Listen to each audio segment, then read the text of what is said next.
Jim asked me to come and talk to you, it was Good Friday, in fact, and Good Friday is a very special day, I feel it is for me, when I'm standing on the steps of St. Mary's and I see these hundreds of Christians coming together to bear witness to what Jesus did for us. And Jim came and asked me if I'd come and speak, and I am very honoured to have been asked.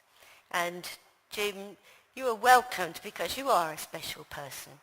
You have led us in so many acts of worship, and obviously the Holy Spirit has entered into you to lead us. So thank you for the ministry that you have given me.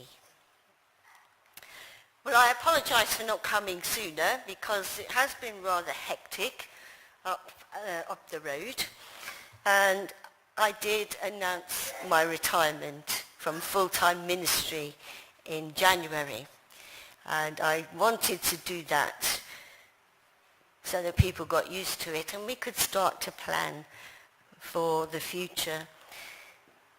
Now, it came as a complete shock to me. It was my intention to stay at St. Mary's for 10 years. If God wanted me to stay longer, then I would. If he wanted me to go before, then I would. I never dreamt it would be before. And how it came about is I'd had a lovely holiday, 2-week holiday with my husband in Hythe, and came back from the holiday and I thought to myself, I feel so sorry for the people at St. Mary's because I am really raring to go. They're going to be completely rushed off their feet with all the things that are running through my head. The following week I went back down to Hythe, had my day off, and on the way back at the top of Welling Way, you know where the traffic lights on, sitting there, not a care in the world, there was a huge bang. It wasn't a car accident. It was God slapping my face and said to me, you've done what I wanted you to do. It's time to move on. I do not know how, well I do know how I got home because God took over the wheel of the car. I was just crying. I really did feel that perhaps I had failed, that I had let God down in some way. And it took me till December, after arguing and arguing and arguing with God, it took me till December, so from September to December, trying to work out why God wanted me to move on. And once I accepted that I was to move on, a deep sense of peace came over me. And I knew that God was in control. He has always been in control. And despite the fact that I used to be the queen of control, he knows best. I used to always say to him, Lord, you do what you've got to do, but you might just like to try doing it this way. So I accepted that I must retire, but you know, a priest never retires. A priest never retires, and we have an example of that sitting over there. So in the Church of England, I will not have a license to do services. So weddings, funerals, baptisms, anything like that. I will not have a license to do that from the 1st of August. I intend, but you know what him upstairs is like, he may have different plans. I intend to take 6 months off to reconnect with my family. I have 2 children, one of whom is married. They live up in Sheffield. I've got 2 grandchildren. My other daughter lives in Croydon. My family live in Birmingham, so we're dotted all over the place. So it'll be a time for me to reconnect with my family. And actually that's what God said to me. He said to me, you're ordained to be a priest, but you're also ordained to be a mother, a grandmother, and a wife. Although I live with my husband, we very rarely see each other. Live in the same house, we're like ships that pass in the night. So it's about reconnecting. God said to me, thank you for putting your family behind. It's time now for them to come up and we'll work together. So after 6 months I intend to apply for my license back and I'll be called a priest with permission to officiate. You know what the Church of England is like, they have to have a title for everything. And when that happens, I'll be like a supply teacher. You know, when you have staff that need covering in a school, I'll be a supply vicar. So I'll be going around different churches, but I'm also convinced that God has got something else planned for me in Hive. It's like these little bubbles of things that are popping up in my head and I'm thinking, oh, what is it? I'm not a very patient person, so I'm going to have to wait and see. But I'm convinced that there is something glorious waiting for me to be involved in. And so that's what's going to happen in the future. And I just want to talk today. I've never done this sort of thing before. I've never done it. I'm going to talk to you about my journey of faith and how God keeps interrupting, how he keeps directing me in the way that he wants me to go and how it has been the most amazing journey. So I hope I don't bore you to death. Jim, if you think I'm going on too long, then just say stop. So we're all, sorry? We're all on a journey of faith, and that never, ever ends this side of heaven. On our journey, we encounter beautiful scenery, travel with interesting companions, experience a variety of, that's a good one. The experience a variety of events and happenings, some expected, some not. And inevitably, we have some what I call collisions or crashes with the harsher side of life, which have profound effects on us and move us into different directions. Well, this is my journey. As I say, I hope I don't bore you to death, but I hope it will also inspire you to think about your journey and how God has never been far away from you. How he continues to call you into a deeper relationship with him. A relationship that reveals his total and unconditional love for you. The child he loves beyond your imagining. So, to the beginning, my early years. I had no formal church going at all. The only memory of church I had was being a bridesmaid. That's all I remember. No idea about what church was about whatsoever. And as a child, I was in hospital for quite some time. And I think I must have got some instruction then from the teachers that used to come into the hospital. It was quite a traumatic time for me. And it sort of shaped an awful lot of who I am today. You know, if a doctor told me to jump out of a fourth floor window for my health, I would. I have that much respect and trust in doctors, but I was also very sad in the hospital because I had brothers and sisters and I was away from them. But I was aware of God. Nobody I can remember ever telling me about God, but I was aware of God. But I thought it was this big man in the sky, as you do. And I've no idea where that image came from. So, on to my teenage years. I went to a grammar school, a girls' grammar school. And we had school assemblies. And one of the things we had to have to go to that school was a Bible. A Bible? What was a Bible? I had no idea what it was at all. And we used to have to read it in assemblies. And it was absolutely amazing. Really amazing. And I found myself, for I don't know what reason, I found myself getting on my knees when we said prayers. None of my friends did. And when I stood up, I found myself signing my hand with the cross.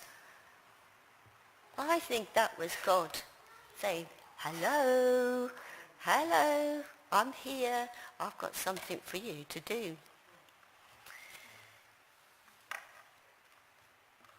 I was actually quite shy and nervous, and to some extent I still am.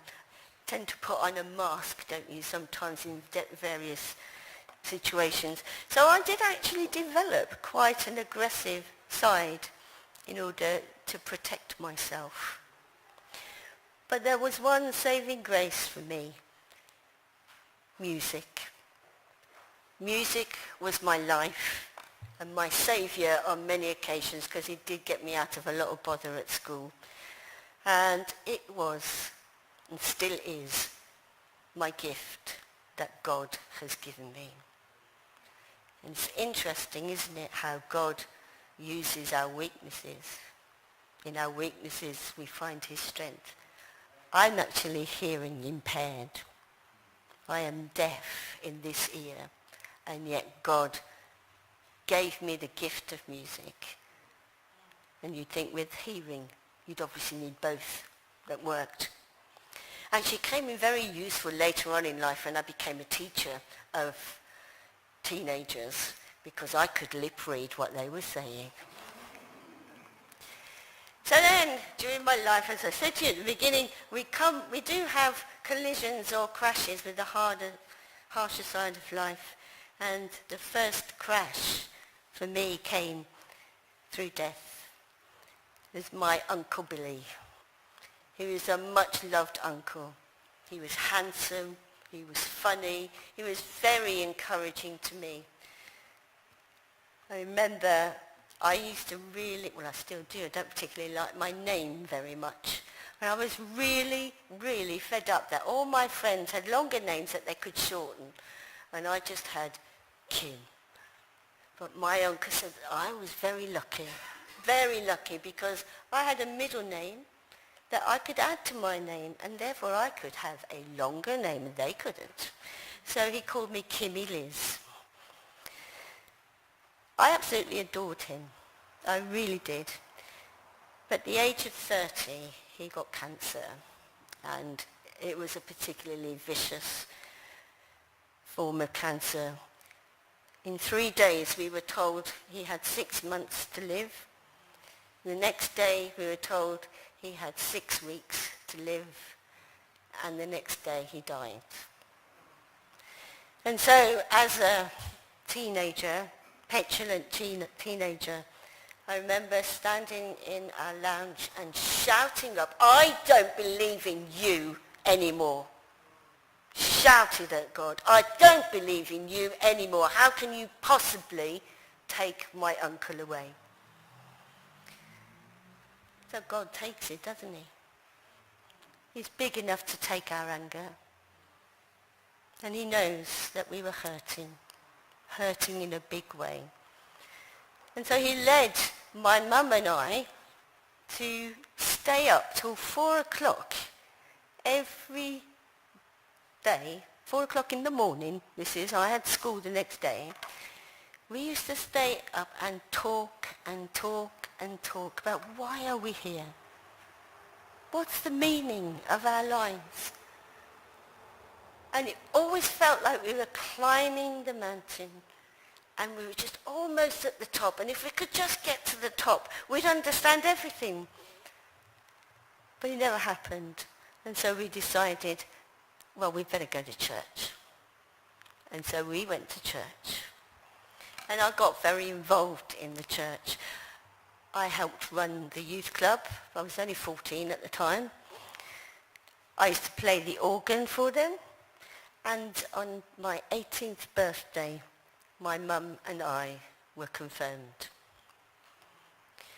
Now, I had a friend at school. Her name was Debbie. She described herself as a communist, and she thought I was absolutely barking mad. Why are you going to church? God doesn't exist. Why are you going? And I said, well, Debbie, one day you will remember what I have been doing and what I have been saying to you. You will remember, and it will all make sense. But there was one other thing that happened in my teenage years, and I bet you can guess what that is. Romance. Oh, I fell in love with this guy. And we did eventually get engaged. And so my life was mapped out. And I told God, this is how it's going to go. I'm going to get into, do my A-levels, that's fine. I'll go to the Birmingham School of Music. I forgot to tell you I'm a Brummie. And I'll get married. And then everything will just be wonderful. So, first crash, death of uncle, but things sorted themselves out. Second crash, bang, I didn't get into the Birmingham School of Music. I didn't get in. I just could not believe that. And I discovered that my fiancé's father hated me, really despised the air that I breathed. So I had to find another place to go to study music. And I went to Colchester. I was absolutely devastated to leave home. Believe me, I was not confident enough to do that, I thought. But I had to leave home because there was a drive for me to study music. At the time, I couldn't believe what I was doing, but now I know that that drive was coming from God. And actually, that gift of music he gave me saved me from a destructive relationship. And we actually split up after one term. God spoke. God spoke. He spoke to me in a big way that Christmas when my fiancé told me that was it. He didn't love me anymore and he didn't want to get married. I lay on my bed absolutely distraught. And remember I told you that at the top of Welling Way God slapped me across the face? This was another moment when he slapped me across the face. And honestly, in an instant, I could see that if I'd have married this guy, my life would have been totally miserable. And actually, when I was slapped in the face, it was very, very scary. It was scary. I thought, oops, I think I've upset him. So that was just amazing. And then, after the Christmas, I got news from my friend, the communist, Debbie. She had become a Christian. Oh, I told you so. I told you so. And she is now a missionary. She is amazing, absolutely amazing. And then I met a new boyfriend. I remember, I must tell you this because it's the funniest thing ever. I was standing outside our first lecture room and there were some lifts right by that door, and the lift opened and out walked who I thought was Noel Edmonds. He was the spitting image of Noel Edmonds. Anyway, he was my new boyfriend and eventually we married. And during that time at college, I went to church. It was in the countryside, and there was an ancient priest. I'm not kidding, he must have been about 92. And they used to have a service in the morning, the service in the afternoon. I used to go to the service in the afternoon and the morning one. It would just be me and the organist and him. And he used to come up to me every time and say, Kim, will you take the collection? So it was just me. And he used to climb up the pulpit, he used to take off his watch and have his watch there, say the word, and 2 minutes later come back down again. 2 minutes. And after a year, you'd get back to the same sermon. There was one occasion when I really thought that the Lord was actually physically present. I could see him there because this priest was standing doing the consecration of the bread and wine, and there were some flowers on the altar, some flowers, and all of a sudden I just saw like a burning bush. The candles had caught, the flowers had caught light from the candles, and it was just unbelievable amount of smoke and stuff, and he didn't even notice. He really didn't notice. So that was the sort of church that we had there. But once again, life was good. So I had the crash, and then life came good. Then the third crash. And this is perhaps one of the most painful experiences in my life. I got a summer job in a factory when I was a student. And at the factory there was a young lady, a young girl, who was a Christian. And she was sitting reading her Bible, and I said, oh, I'm a Christian too. Oh, goodness, praise the Lord. And she had actually been lured from her studies by a cult that was rampant in Birmingham at the time. They had a house system. There were 6 houses, and all those houses had been bought by wealthy widows, and there was an elder for each house. They all happened to be about 25 years old, all men, and they just seemed to be luring these young students away from their lives.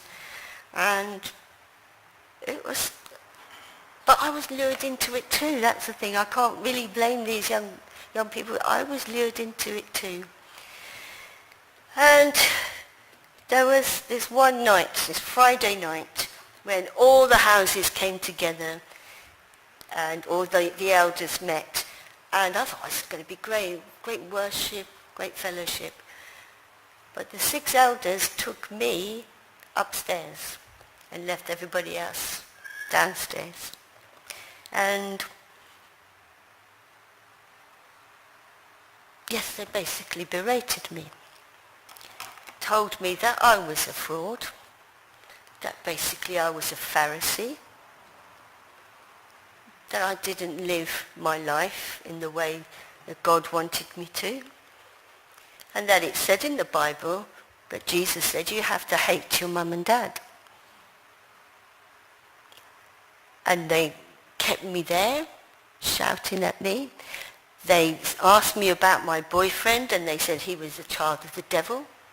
I could believe that, but I couldn't believe that I had to hate my mum and dad.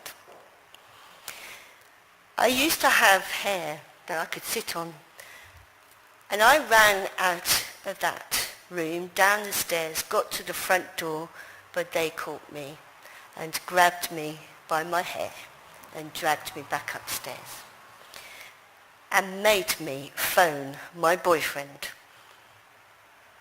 and tell him he was a child of the devil. And then they made me promise that I would come and live with them the next day. I went down the stairs, went into the room with everybody. I had to stand in front of them and say, I've been a Pharisee all my life, but now I am a Christian. And I'll not say too much about the rest of it, but all I can say is that what followed was an orgy, basically. And I thought, if anybody comes over here and tries to kiss me, they're going to feel. But I had to pretend in order to get out. I was taken home, and as I got to the door, my mum was coming down the stairs. She said, I know there's something wrong. What's happened? And I told her, and she walked straight into the lounge, picked up the phone, and to this day, we do not know how she knew the number. She dialed the number, and she gave a good brummy what for to these people. And it did really scar me. Somebody described it to me years later as spiritual rape.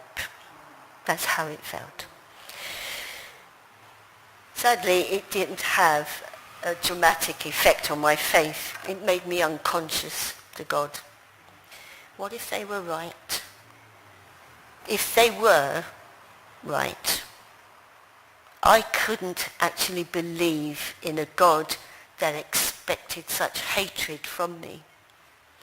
And so for me, the best solution was not to think about God. I stopped going to church, didn't want to know. And I got very angry with Debbie, who kept God bothering me. So that third crash had a very big impact on me. It's left a lot of scars, but I consider them to be useful scars. So I can stand alongside somebody who's been through the same thing. So, God's out the picture. I got on with life. I became a teacher, loved my job, got married, had children, loved my life, felt God was still there though, and I was trying to ignore him. He just would not go away. So I thought, let's try it, let's go back to church. So I went, I got up this one morning, I was going to our local church, which oddly enough was called St. Mary's Blessed Virgin, and it was snowing. Got into the car, couldn't get out to the garage. I was prevented from going to church. So I thought, oh dear, maybe they were right. Maybe I had rejected God and now he didn't want me. I was completely devastated and I felt completely damned. But the feeling to go back to church just wouldn't go away. And deep in my heart, I knew I had to try again. And the second time, it worked. I got there, and as soon as I walked through the door, it was like they virtually said, will you be a baptism minister? Will you do Sunday school? Will you do this? Will you do that? And I just drank it all up. I thought, yes, yes. And it was a wonderful, wonderful time and place to be. So life was good again. Then things began to change. I felt that there was no point to my life. Church and school had become stressful. There was a nothingness in my life. I used to put on masks to go to places. You know, when you go to school, put the teacher mask on. When you go to church, put the Sunday school mask on. I was so busy. And I was perceived as a very fulfilled person. But inside, I felt I was living a lie. Because I'd lost me. I was a wife, a mother, teacher, a friend, church worker, etc. But where was me? I was stressed, depressed, and felt unworthy.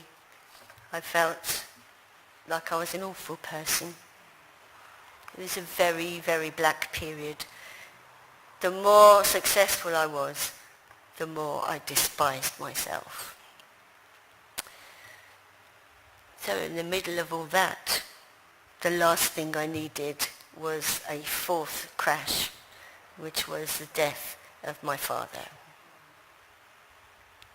And it was like everything just fell away and I was numb. Stepped into this bubble that I knew was God's protection. I'm sure all of you who've lost loved ones know that feeling when you're inside this bubble, you can see the rest of the world going on. inside your bubble, you are safe. You're with God. So God's presence was very evident for me. And the day I went back to school after the funeral, I got there early because I was dreading it. I really was dreading it. And at 7:30 in the morning at school, there was a knock on my classroom door. And in walked this 11-year-old boy who was very disturbed, actually. But you know, God used him. He used him in such a way that I've never forgotten it. He came up to me, and he was always late. He never got into school before 10 o'clock. This was 7:30. He came to me, stood at my desk, took my hand and said, "Miss, I've been thinking about you all over Christmas. I really have. And I want you to know, miss, if ever you need to talk, I'm here." An 11-year-old. He was just amazing. And he healed an awful lot of me. And that was God's presence in that 11-year-old. It was amazing. So I did turn to God. And I used a prayer diary. Now, I don't know about you, but I'm very much right, I've got to do this, I've got to do this. Oh, yes, and I'm doing this and doing this and doing this.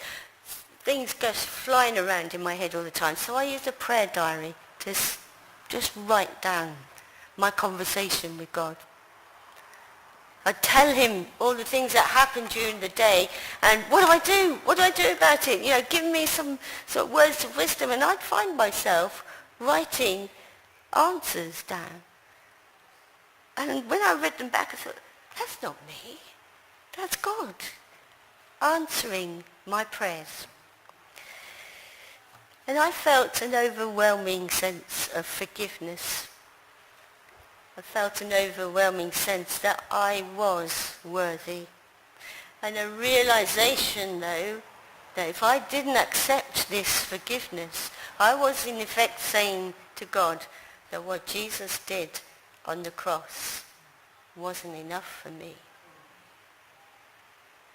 That was an astonishing insight. So I developed a hunger for God, and I read avidly. I stayed up late, just like I did with my mum those years ago. And I developed a yearning to make a difference for God. But how? I didn't know. But I knew I was changing, and that I needed to wait. And as I said, I'm not good at waiting, but it was going to be different, whatever it was. Fifth crash. I've titled this one, Expected. This crash was expected, but had unexpected results. Now, years and years and years ago, when I was that little girl who didn't know about God, I used to fantasize about being a vicar. Well, actually, I thought, no, I'll be a nun. I'd like to be a nun, and then I changed my mind because I didn't like the outfit. So I used to fantasize then about being a vicar. And I remember coming home from school when I was a teacher one day, and to open my front door, there's a long corridor just like this, and there was a big full-length mirror. As I opened the door, I looked up and I saw myself in the mirror, and I was dressed as a vicar. What? I just did not believe that. I couldn't take my eyes off myself. It was a rather nice jacket I was wearing, I remember. So, that vision started off an awful lot of other things coming at me. People started asking me, have you ever thought about being a vicar? I thought, shut up, don't be silly, no way. And then one day, one night, Tuesday evening, I used to go to church for a little time out in the week. It was a lovely quiet service. And our vicar, Peter, came up to me. Oh, sorry, I've missed out a very important bit. As I drove down to the church and parked up, I was listening to Christian radio. I have no idea what the woman was talking about, but I do remember her saying this as I parked. Whatever God asks you to do, do it. So I switched off and I said, right, God, whatever you want me to do, I'll do it. Walked into the church and the vicar, Peter, came straight up to me and he said, Kim, have you ever thought about being ordained? I thought, blimey, that's quick. So I said, well, no, I hadn't. And so just leave it with me and I'll have a little think. Then the curate from the church came and grabbed me the next day and she said, you know what? I think God is calling you to be a vicar. You've got the ready break glow. Do you remember the ready break glow? And other people were saying things like that to me. It was unbelievable. So I went to see the curate again and said, what have you done? What, have you been going around telling everybody that they should ask me whether I thought about being a vicar? And she said, no, Kim, that's God doing everything but email you. So that was all in 1 week. So I then had to go on something called a vocational day, where you just go and hear about all the different forms of ministry and you pray about it and you decide with God where you think you should go. Now I'm not going to bore you stupid with the long and arduous process that goes into becoming a vicar in the Church of England, but it involved a 3-day interview, 44 meetings, and then coming before the bishop to actually explain to him why you think God is calling you. And then they make the decision whether after all of that they think that God is calling you. So I passed the test. And I did some training. It was a part-time course, so I was able to be a teacher and the training at the same time. And I thought my ministry is going to be as a part-time unpaid vicar as well as being a teacher, because I loved teaching. I'm a teacher in my soul, and it really balanced out my life. It really did, because I tend to be a bit obsessive. I can get really focused on something and never see anything else. So my life was balanced. It was great. The whole training experience was lovely. I really felt God's hand in all of this. It was like all these windows were suddenly being opened. Of, oh my goodness me, look at this. It's just unbelievable. So I got ordained, and I was this NSM, and I was still a teacher. And my headmaster called me into his office and said, look, Kim, you've been through 3 years of training. The kids at school, their nickname for me was the Dragon Queen of Shirley High. I think it'd be really good if you were to come into school as a priest. So come in wearing your collar. And the scariest day of my life was the day I did that. I've never been so terrified in all my life, because I thought the kids would think, well, in fact, one of them said, why are you in fancy dress, miss? But I thought the kids would think, oh, she's a vicar, so we can do whatever we like. My discipline in my classroom was very, very tight. These are my boundaries. You step outside, you take the consequences. I thought they would try and push those boundaries and then turn around to me and say, but miss, you're a Christian, you can't tell us off. There was one young lady called Ashley. Actually, the kids were absolutely fascinated and they wanted to know all about it, and they were so interested. And it opened all sorts of doors and conversations. It was really great. But there was one girl, Ashley. As I was explaining what I was doing, what I'd been doing, how my training had gone, she was sitting there, shaking her head. And I looked at her. I said, Ashley, what's wrong? She said, oh, nothing, miss. We had confrontations before, but she wasn't very brave about taking it too far. And so I carried on explaining what I'd been doing, and she was shaking her head. I said, Ashley, come on, tell me what's wrong.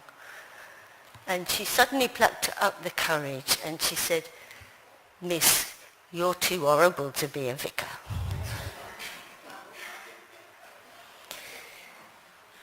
So I looked at her and I said, Ashley, don't worry, I still am. So she was worried I was going to change. I wasn't. I was the same person, but I was different. And as I say, it really opened up a new dimension to my life at school. And I was placed at another church called Croydon Parish Church. Anybody ever heard of that? It's a bit like a cathedral. And I was terrified when I first went there because they had the incense and the pulpit seemed to go on forever. But I surrendered my need for control. The vicar there was the most amazing man. In the first service, I said, right, okay, where do I go? What do I do? What do I say? When do I breathe? When do I do this? And he said, oh, don't worry, just follow me. And that's what I did. I surrendered myself, and I found a freedom I'd never found before. Then the sixth crash, I'm really forgetting how much time. Well, I would say if folks have to go to get a bus or get home via dinner or something, just feel free. Yeah. Stay as long as you can. Because you're not going to have Reverend Kim again. You don't want to go home to a Reverend dinner. I am nearly at the end. And so you have to be, please leave the bell up, yeah? Please leave the bell up, and as you go out, just turn around, give a nice wave, blow her a kiss, whatever, so that she knows we're still friends. I imagine that probably about 5, 10 minutes. Yeah, that's it. Yeah. It's been so interesting, and what you're doing is you're answering, as I said to Brian, I'd love to know more about Kim, and blow me down. You tell me everything I want to know. Thank you. So, I'm all ears at the moment, but if you have to go, please go. God bless you. See you later. Thank you. So, sixth crash, another death, the death of teaching in school. Thoughts of full-time ministry came to my head. Now, I'd been dangled this carrot for 17 years while I was at my school, because our music department was a dreadful department. It was too far away from the performance area, and they said, we'll build you your own department. And my husband was with me as well. We were both joint head of department, and we helped design this fantastic music department. 4 teaching rooms, a studio, practice rooms. We had our own toilet. It was just amazing. As soon as I walked in, once it had finished, I thought, and? What now? The vision for me had stopped. Like I said at the beginning, God said, actually, you've done what you had to do here. It's time now to go outside. Your classroom is going to be much bigger.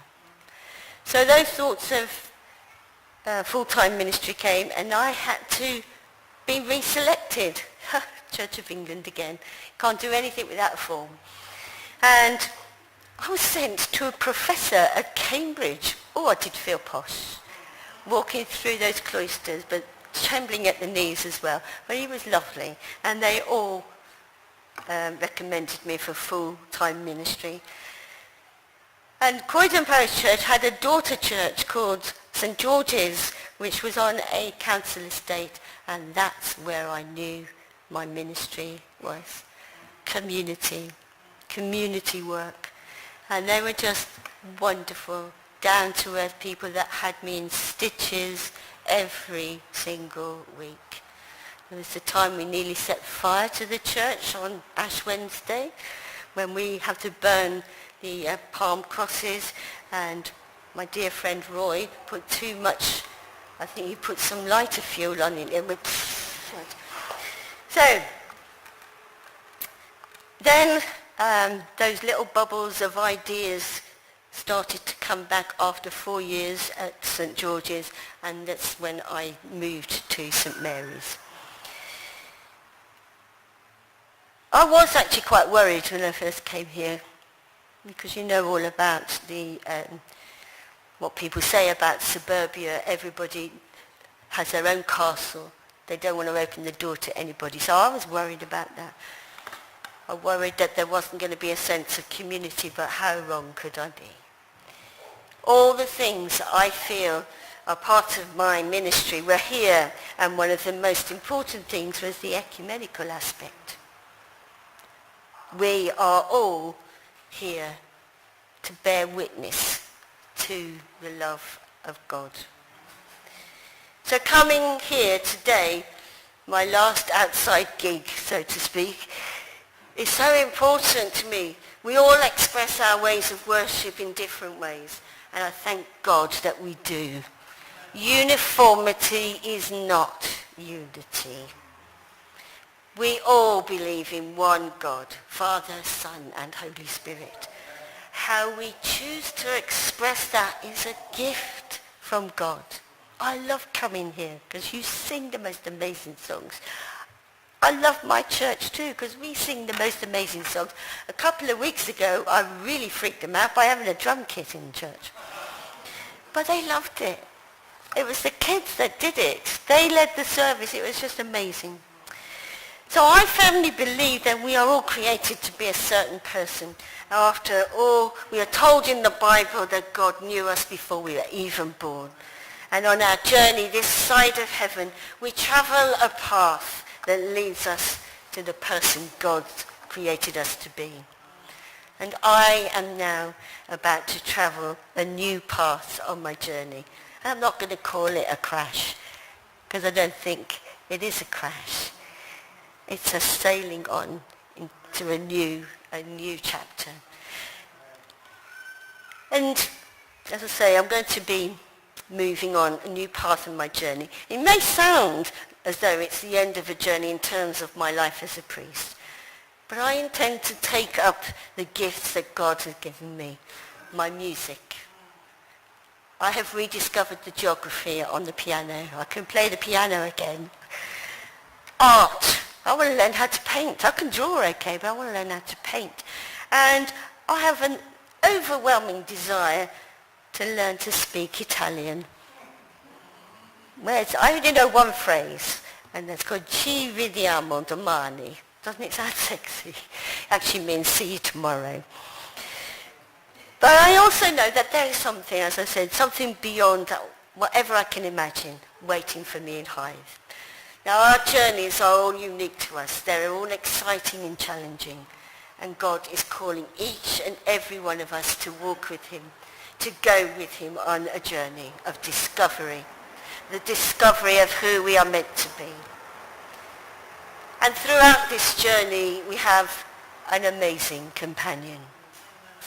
Whenever we feel, like I have so many times throughout my life, that I am a hopeless case, I remember what was done for me on the cross. We all are so precious to God, so precious that he sent his son to redeem us with his life. And through his death and resurrection, we have been given life, a life that does have meaning, a life that can make a difference for the one who loves us beyond our imaginings. Now, I so wanted to sing for you today, but I can't, because the song I so wanted to sing is How Deep the Father's Love for Us. I practiced it all week, but I couldn't get past the first few lines because it just means so much to me. How deep the Father's love for us. Sing the first verse. We'll join you. Please. How deep the Father's love for us. So I've got the words. You've got any words? That he should give his only Son to make a wretch his treasure.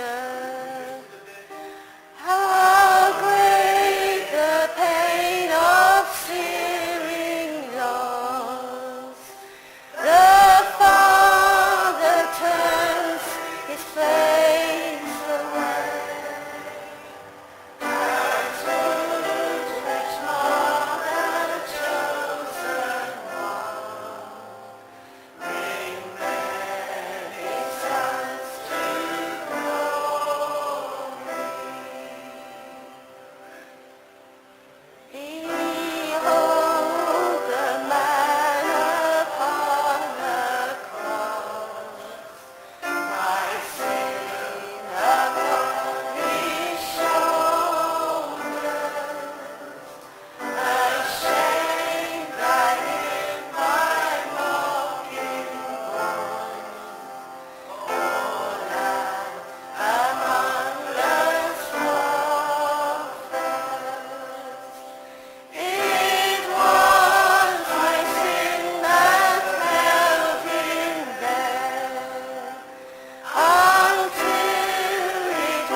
the last verse that gets me, so let's go.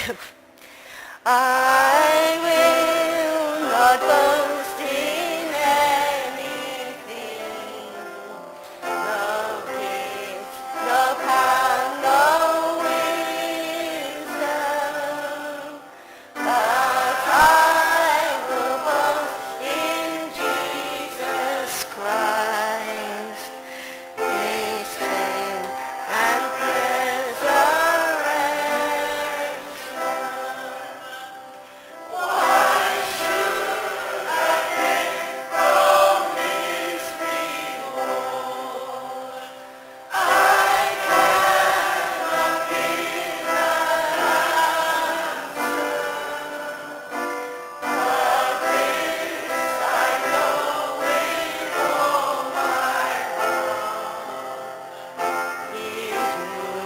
have paid my ransom.